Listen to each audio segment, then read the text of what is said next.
নমস্কার বন্ধুরা, আমি কাকুলি চলে এলাম রোজকার মতো নতুন একটা ভিডিও নিয়ে। আজকে আমি বানাচ্ছি, দেখো, ম্যাঙ্গো লস্যি কীভাবে বানাবেন। তো এখানে দেখো, এত সুন্দর ম্যাঙ্গো লস্যি বানাবার জন্য আমি এখানে আম নিয়ে নিয়েছি কিছু। তো দেখো, এইভাবে আমগুলোকে কেটে নিচ্ছি, ব্লেন্ডারের মধ্যে নিয়ে নিচ্ছি। তো প্রত্যেকটা আম আপনারা মানে কগলাস বানাবেন সেইভাবে আম নিয়ে নেবেন। বড় করে দেখা মিক্সারে, বড় করে মিক্সারটা কেটে মিক্সারে বড় করে মিক্সারটা দেখা নিচে কর।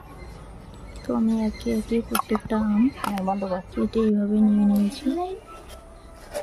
নিয়ে মিক্সারে এটা পেস্ট করে নিতে হবে। এখানে চিনি, টক দই আর একটু দুধ দিয়ে পেস্ট করে নিলাম। দেখো কত সুন্দর গাঢ় গাঢ় লস্যি তৈরি হয়ে গেছে। তো এর উপরে একটু ছড়িয়ে দেবো বাদাম কুচি আর একটু জাফরান দিয়ে পরিবেশন করবো। জাস্ট দারুণ লাগবে খেতে।